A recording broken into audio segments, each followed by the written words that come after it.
अपलेचियन पर्वतों के दिल में, जहाँ कोहरा प्राचीन पेड़ों के चारों ओर भूतों के अंगूठों की तरह कुंजित होता था, वहाँ भूले हुए शहर रेवंस हॉलो था। उसकी एक बार की गड़बड़ी वाली सड़कें अब घास के बगीचों से भरी हुई थी, और उसके टूटे हुए इमारतें समय के गुजरने के चुपके गवाह खड़ी थी। कुछ ही लोगों ने उसकी उपेक्षा में डुबकी लगाई, क्योंकि रेवंस हॉलो को शापित कहा जाता था, एक ऐसी जगह जहां छायाओं ने अवाक अनाधिकारिक भयों की बातें की और हवा स्वयं निराशा के साथ भरी थी। तब यहाँ जिज्ञासा और साहस की भावना से प्रेरित एमिली और माइकल, जो एक दूसरे से गहरे प्यार में थे, रेवंस हॉलो के रहस्यों की खोज में निकले। अपने कंधों पर बैकपैक लटकाकर और उत्साह से भरे हुए दिलों के साथ वे घने जंगलों में चले गए, सिर्फ चंदनी की हल्की रोशनी और अज्ञात के वादे के साथ गाइड किए जा रहे थे। जब उन्होंने रेवंस हॉलो में प्रवेश किया, तो बारिश एक ठंडी हवा के साथ गलियों में फिसल गई, जो दूर से गहरे चिल्लाहट को साथ लेकर आई। हवा असमर्थ में भरी थी, और चुप्पी एक कारखाना की तरह उनके चारों ओर घूम रही थी। उस भयानक माहौल के बावजूद निर्धारित होकर नहीं, वे आगे बढ़े, अपने पैरों के ध्वनि को भुलाकर, भूले हुए दुकानों के कुचले देवड़ों की शीर्षकों के बाद में हो रहे थे। रात का पर्दा एक भारी पर्दे की तरह गिरा, जिससे रेवंस हॉलो को अंधेरे में लपेट लिया गया, जैसे ही एमिली और माइकल ने एक पुराने चर्च की छाया में अपना कैंप सेट किया। उनकी आंखों की आवाज उनके टूटते हुए दीवारों के खिसकने को सूचित करती थी, और एक ऊधमी उल्लू की दूरदराज आवाज उनके स्पाइन्स को छुआने लगी। फिर भी जब वे सितारों के नीचे एक साथ चिपके थे, तो उन्हें अज्ञात और प्रतिबंधित के एक भावना महसूस होने लगी, नए और निषिद्ध का जोश जो अज्ञात और वर्जित से उत्पन्न हुआ था। लेकिन जैसे घंटे बीतते गए और अंधेरा गहरा होता गया, एक बेचैनी का एहसास उन्हें एक कोहरे के रूप में लेट गया, उनके विचारों को धुंधला करता हुआ और उनके नाड़े को तेज करता हुआ। छायाओं ने उनके दृष्टि के किनारों पर नाचा, और अजीब फुसफुसाहट रात के माध्यम से गूंज रही थी, उनको भय के वादों के साथ चुनौतियों के साथ भुगतान करने के लिए उकसा रही थी।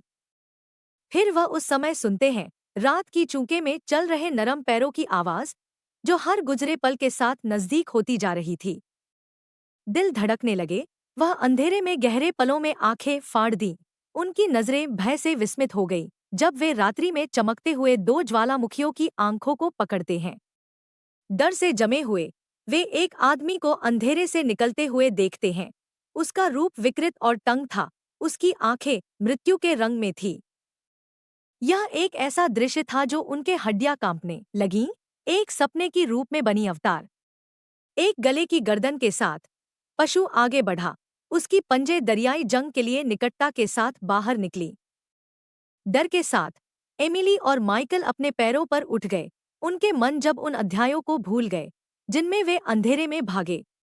लेकिन जितनी तेज वे भागते गए, पशु उन्हें बिना रुके पीछा करता रहा, उसकी अप्राकृतिक चीखें रात के माध्यम से एक आली दुख के साथ गूंजती रहीं, जैसे अप्राकृतिक बादशाही की संगीतवादन का एक संगीत। टेढ़े मेढ़े वृक्षों के बीच वे दौड़ते रहे, अप्राकृतिक डर से उनके दिल बहुत हुआ। डालियों ने उनकी त्वचा को कांपा दिया, और जड़ें उनके थके हुए पैरों को गिराती रहीं, लेकिन फिर भी वे अपनी प्राकृतिक जीवन बचाने के लिए प्रेरित थे। लेकिन जितनी दूर भागते रहे, वे रेवंस हॉलो के दबाव को भगाने में सफल नहीं हो सके, जो उनके चारों ओर एक पिंजरे की तरह बंधता गया, जैसे एक पिंजरे की तरह। और फिर जब सब उम्मीद हार गई, तब वे एक एकर में बदले रंग में आगे बढ़े। वहां उस एकर के बीच एक प्राचीन बरगद का पेड़ खड़ा था, उसकी कुंजीली डालियां आकाश की ओर पहुंचती थीं, जैसे कि हड्डियां। और उसके पुराने छाल पर वे एक चिन्ह देखते हैं, आशा का चिन्ह, एक ऐसे अंधकार में एक चमकती दीवार के लिए। कांपते हुए हाथों से वे चिन्ह को छूने के लिए बढ़ गए, उनके उंगलियां आदरणीय रूप से उसकी जटिल रेखाओं को छू रही थी। और जब वे यह करते हैं, तो एक ऊर्जा का एक उछाल महसूस होता है, जो उनके दिल को एक नई शक्ति और संकल्प से भर देती है।